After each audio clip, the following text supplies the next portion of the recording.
Hey everyone, Mr. Happy here, and in this video, we are going to talk about the changes to Warrior for the upcoming expansion for Final Fantasy XIV, Stormblood. Now, there's a lot of information that we actually got about this job, so there's going to be a lot of numerical values thrown around, some animations, the way abilities interact. I've been saying this for all my job action videos. Everything you see or hear here is subject to change, so don't take it literally as what you'll see when June 16th rolls around. Nothing is final until Early Access actually gets here. That being said, we did get a lot of information and a lot of exciting things, but Warrior is a job we've been paying close attention to going into Stormblood. A lot of people unanimously agree that Warrior is just too good. It's overall just way more effective than it should be. So is it going to maintain that, or are they going to be able to properly balance this job so that it fits alongside of its tanks and isn't so dominant in the meta? Well, let's find out. So the first thing we need to talk about is Warrior's gauge. Pretty much every job got a gauge of some kind, whether to track old resources or new, and Warrior's is called the Inner Beast gauge. Now this gauge goes up to 100 and will be replacing your Wrath and Abandon stacks. As such, you're going to see it interact with some of your old abilities that you're used to using with those old stacking mechanics, and you're going to see it used with some of the new mechanics. On top of that, there's a nice little graphical change whenever you switch between Defiance and Deliverance, but keep in mind that switching between Defiance and Deliverance cuts the gauge by half, so you may not want to be so willy-nilly about switching forms like you may be now.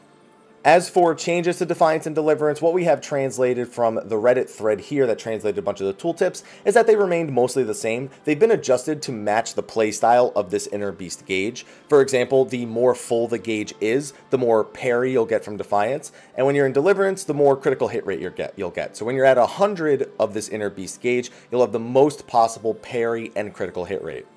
As for what will use this gauge, pretty much all of your old Warrior abilities that used Wrath and Abandon stacks are going to interact with this gauge in a similar way. You see FFXIV used in the footage in order to do 4 of them back to back, which we'll talk about in a little bit more detail a little later on. Inner Beast, Decimate, Steel Cyclone, all of those we have to assume are going to have an equal amount of importance when it comes to interacting with this gauge. We also have confirmed a few other abilities. For example, in the video itself, you see the Warrior do some sort of punch attack that eats just about 20 gauge. We also see that the ranged charge attack that we saw from the benchmark trailer also uses some of that gauge. According to Reddit's translation of the tooltip, it actually also increases enmity and has a pretty short cooldown, only about a quarter of a minute. But again, that is subject to change, so we'll see what happens. The final ability that consumes Inner Beast gauge that we know of so far is Release the Inner Beast, and it's basically your Deliverance equivalent of Unchained. It halves your Inner Beast consumption while it's active and makes you immune to a bunch of different CC effects. It's only usable in Deliverance and shares that cooldown with Unchained, so it really is your Deliverance equivalent. Because you can't use Unchained once you've used this, you have to be a little bit sure that you're not going to need Unchained in the next 2 minutes. Now, with regards to Release the Inner Beast, the number one thing people are talking about is how it actually allows the Warrior in the job action trailer to do 4 FFXIVs back to back, because it reduces the cost by half. The other big thing is that when Naoki Yoshida actually played Warrior during live letter number 36, he did 5 FFXIVs. The thing is, Naoki Yoshida was missing 10 of his Inner Beast gauge when he did those 5 FFXIVs and ended with 15 left. So we have to assume that should he have had 100 Beast Gauge plus used Infuriate, which gives you 50 of this Inner Beast Gauge, he could have actually done 6 FFXIVs back to back. Now the one question people have been posing is, do any of the old abilities that used to give you Wrath and Abandon actually give you Inner Beast Gauge? Well, we see the Warrior use Vengeance here while he's in Defiance, and he doesn't get any Inner Beast Gauge then. Berserk, we actually have a translation of the tooltip from live letter number 36, and it doesn't seem to mention giving any Inner Beast Gauge there. So the only remaining ability would be Raw Intuition, which we'll just have to wait and see. Speaking of Berserk, a lot of very easy segues, that tooltip poses a few changes to Berserk that people are kind of up in the air about. It had its physical attack power nerfed pretty significantly, but it has a shorter cooldown and it no longer pacifies the Warrior. So there's some trade-offs there that are different. It's a little bit weaker, but it has a little bit easier way of using it, and you get to use it more frequently. So it may actually end up equaling approximately the same damage throughout the course of an entire fight. You just won't get as hype as those FFXIVs as you used to. Now, a lot of the other changes to Warrior are still under investigation. Because of the cross-roll system, a lot of things have changed. We have to assume that Foresight is gone. In fact, we get to see his hotbar. I'm pretty sure people said that they saw that Foresight was actually gone.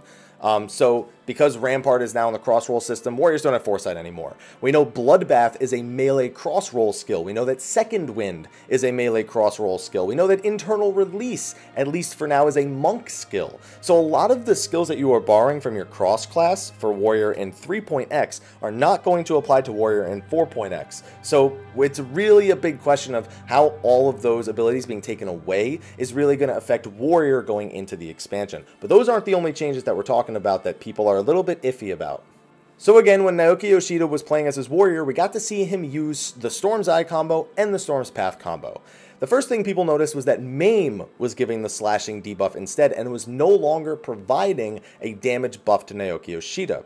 However, when he used Storm's Eye, he got some kind of buff. We don't know exactly what it was, so we don't know if they just swapped MAME and Storm's Eye or if Storm's Eye has a completely different buff altogether. But, I mean, that's another observation that was made. And then the final observation was Storm's Path. Storm's Path didn't appear to put any debuffs on the target. It did, however, appear to generate more beast gauge than the other abilities. And you even see in the job action trailer that when he uses Storm's Path, it actually generates 20 inner beast gauge, whereas opposed to Storm's Eye when Naoki Yoshida was playing it, was only generating 10. It also does still heal, but it looks like the primary utility of it now is to generate beast gauge faster, which takes away a lot of the power that Warrior had before when Storm's Path was basically a free 10% less damage taken by whoever you had actually applied it to. Another big thing is when people looked at Naoki Yoshida's hotbars, Fracture was gone. So you may not even have to manage that anymore. Like I said, we have a lot of information based on just looking at Yoshi P's hotbars, but even that is not 100% definitive. They said that they may just have left things off the off the hotbar because it's either in crossroll now, but we know Fracture isn't, or they just didn't put it on the bar. So again, it's not 100% indicative, so take this with a grain of salt.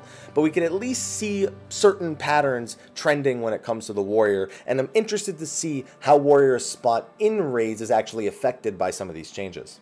Another thing worth mentioning is your off global cooldown stun as a warrior is also gone because it was also put in the crossroll system as low blow. So again, just a ton of little changes. We're just going to have to see how they really pan out. Warrior is something I'm going to be paying very close attention to. So if it's underpowered, or if too much of its utility has been removed, or if it's still performing great because of the sheer amount of damage and the way that the inner beast gauge works ends up being very beneficial to the Warrior, we'll just have to wait and see. I'm looking forward to seeing how it pans out because Warrior is so strong right now. And there's a ton of abilities that were still on his hotbar that are still incredibly strong, Equilibrium being one of them. So it's going to be fun to watch Warrior specifically.